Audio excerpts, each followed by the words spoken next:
Thanksgiving Treasure, Chapter 6. The next day in school, I plotted just the right moment to approach Carla May. I decided I would try her when we were working on the mural again at the end of the day. First, we had to rehearse our special Thanksgiving radio play, which we would do for the grade school assembly the next day. Several of us had done research in our history books about the first Thanksgiving and had written the play together. When we were ready, the actors took their places behind a folding screen at the front of the classroom. Our director, Joseph Tilton, sat back there with us, sound effects ready. I was cast as Betsy, a Pilgrim woman. Cora Sue was Miss Carver. Jimmy Walsh was Deacon Carver. Billy Wilde was Squanto the Indian. And Tom Matthews had a dual role as the announcer and a sailor. When we were ready, Miss Thompson went to the old radio sitting on her desk and pretended to turn it on. As she tuned it in, we began our broadcast.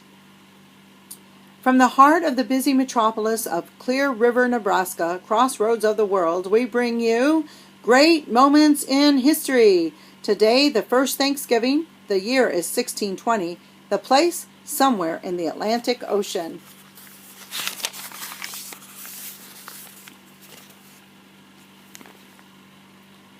Joseph then made sound effects of a storm at sea by doing his impression of the wind whistling and by jiggling a big piece of cardboard to imitate thunder. That sent the class into a fit of giggles, and Miss Thompson had to quiet them down so we could get on with our broadcast. "Oh, this Mayflower's a terrible ship. I have been seasick for months. Where's your husband, Mrs. Carver?"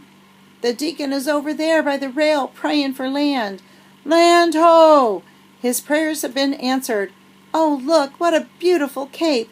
"And what a lot of cod there are in that water." "Why don't we call this Cape Cod?" "Husband, how can we get ashore without getting wet?" "We can step on that rock there. It looks pretty solid." "I think we should call it Plymouth Rock after us, the Plymouth Company." "Look, some of the natives have come to greet us." Joseph pounded on a tom-tom for the appropriate sound effect. "Greetings, my name is Squanto. I learned to speak your language from the English brothers who came here many moons ago. I will help you to plant corn and catch fish and trap beaver. We were afraid the Indians would be our enemy. I will show you how to make them your friend. 1 year later. Wife, it's 1 year since we landed at Plymouth Rock. Our crops have been bountiful. I think we should have a harvest festival.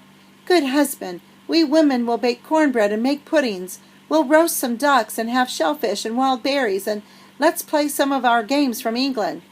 And we will give thanks to God. I think we should call it Thanksgiving.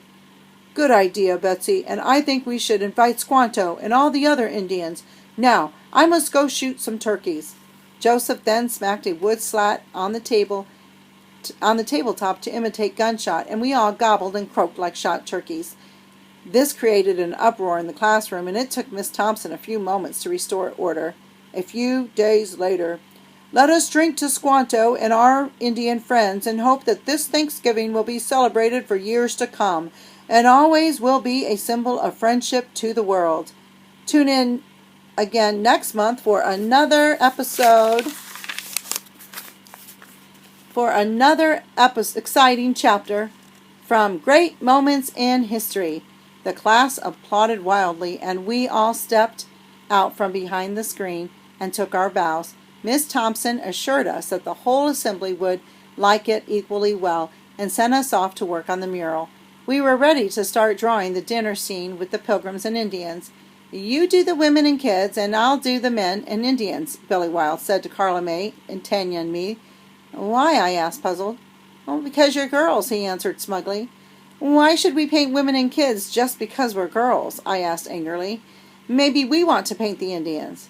"Oh, Addie, I don't care," said Carla May, trying to avoid an argument. "Well, I care," I said, indignant. "If we're going to divide it up that way, why don't we get an Indian to paint the Indians and a turkey to paint the turkeys?" "You're always starting an argument," said Billy, "and always trying to do boy things." "Painting Indians is not a boy thing," I answered. "It's a painter's thing." Finally, Miss Thompson intervened and simply divided the mural in half, sent Tanya to work with Billy, while Carla May and I did the other half. As soon as the others were out of earshot, I got ready to present my brilliant idea to Carla May.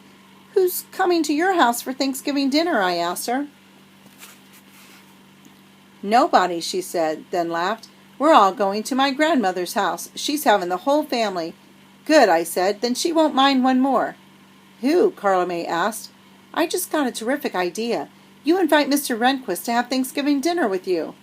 Are you stark raving mad? Carla May asked, looking at me incredulously. You know what Miss Thompson said about turning enemies into friends if you invite them to Thanksgiving dinner? He's not my enemy, she said. He's yours. You invite him to your house. I asked my father. He blew his top. So you have to invite Mr. Rehnquist.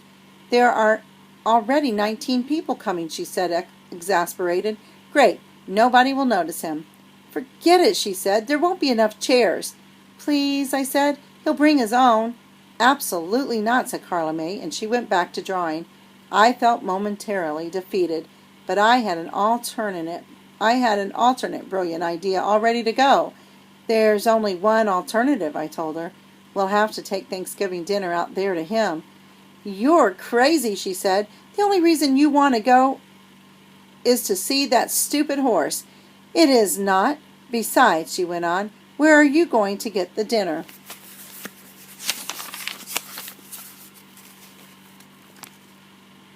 Swipe it. From where? Right off the table, I said. You can get some too from your grandmother's. Oh, no, Carla May said. Look, I said, trying to impress her with my logic. It would be a lot easier for you. There's so many people. There's so many at your table, and the dog can run right up and snitch it off the table, and nobody notices. At my house, there will be just 6 of us. I've got a much harder time of it. Well, count me out, said Carla May. I'm not robbing food from the table, and I'm not going out there with you. What kind of friend are you, anyway? The kind that doesn't want to get killed, she said seriously. But just think how pleased he'll be when we knock on his door with a delicious dinner. You have really cracked this time, she said, looking at me wide-eyed. If you think I'm going out there and poke a turkey in his face so he can shoot us, you're crazy. Oh, I'll do it then. I'll get all the food if you'll just help me carry it. He'd never really shoot us anyway. How do you know? As soon as we get there, I said, you can hide behind a tree. What if he isn't home? She asked, still searching for a way out. Where would he be? Nobody in their right mind would invite him out, I said, without thinking. You said it, I didn't, Carla May replied sarcastically. Besides, what if he's already cooked dinner, himself dinner? Then he'll have to. Can you picture him cooking a turkey dinner? Anyway, he probably doesn't even know it's Thanksgiving. He probably doesn't even own a calendar. He's such a hermit. She shook her head at me. I'm not going. What's the matter? Are you chicken? Cluck, cluck, she said, shaking her head. You're my best friend, aren't you? She nodded her head. Well, what about our oath? I asked. She looked at me with a worried expression. I knew I had her trapped then, because Carla May and I never gone back on our oath. I spit on my hand and held it out to her. She hesitated a moment and then spit on her hand, and we shook, reciting our secret oath in unison. Faithful friends through thick and thin, if we lose or if we win, signed in blood and sealed with spit, our loyalty will never quit. Cross your heart and hope to die. Stick a needle in your eye. Vow to keep the secret code or turn into an ugly toad.